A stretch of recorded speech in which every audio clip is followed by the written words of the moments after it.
Today, I have a guest who's a hero of mine. I've known him for a long time. I've done a lot of podcasts with him. It's Richards, J.W. Richards. And he is director of the DeVos Center for Life, Religion, and Family at the Heritage Foundation. He's a senior fellow at the Discovery Institute, and he's the executive editor of The Stream. Before we get into the privileged planet, I did want to ask you a quick question on the human advantage. We're going to be in Athens in a month's time. And in this book, you talk about the future of American work in an age of smart machines. A lot of people think that it is possible for machines to replace human beings. You make the argument in that book that that will never happen. Why? Right. Because we're not machines. That's the simple answer. And so for something to entirely replace us, they would have to be everything that we are. Now, you might say, well, okay, but the things we do that are machine-like, that has everything to do with our work. And so therefore, the meaningful work that we do will ultimately be replaced by machines. And so part of this is a metaphysical claim, right? But part of it is a kind of empirical claim.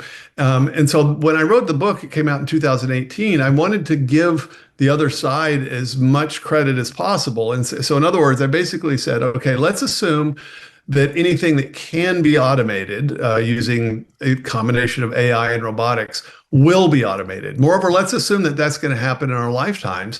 What does that mean? And the book's really, though there's a lot of philosophy in it, it's really designed to say, okay, if that happens, here's what you need to do to prepare. And my argument is that, in fact, machines will do a lot of stuff that humans are doing right now, but there's a lot of other stuff that they won't do. And as long as we pivot to the things that are uniquely human, we will be able to do profound things, important things that are meaningful, that are work. It's just that it will look different than what it looks like now, just as the way we farm now looks different than the way it looked 100 or 200 or 500 years ago, or the way we write. If technology permanently replaced people, that is, it permanently created massive unemployment, all of human history would be this really depressing story of more and more people finding that they don't have anything to do. But that's not what happens at all. At different technological stages, what that does is maybe something that we needed a lot of labor for at an earlier period, we're able to automate or develop machines so that, it only takes 5 people to do what it took 5,000 people to do at a previous era. That doesn't mean there's nothing left to do. It means that, we're creatures made in the image of the creative God. We find new and important and hopefully dignifying things to do that presuppose all the technology that sort of went before us. And so there's a bit of metaphysics in this. What are humans? Can we be reduced to machines? There's a good bit of economics. And then there's also some predictions about what I thought was and was not going to happen.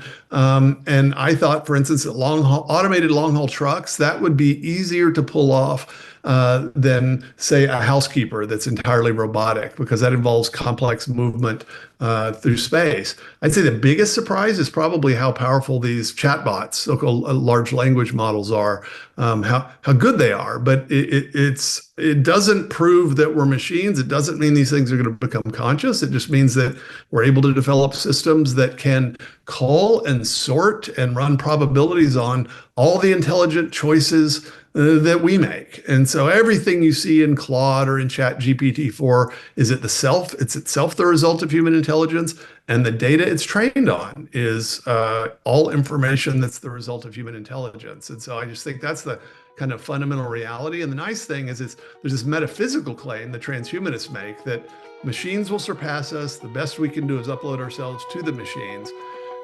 They give specific dates. And so I said, okay, great. Let's make some empirical claims and see who's right and who's wrong about this stuff.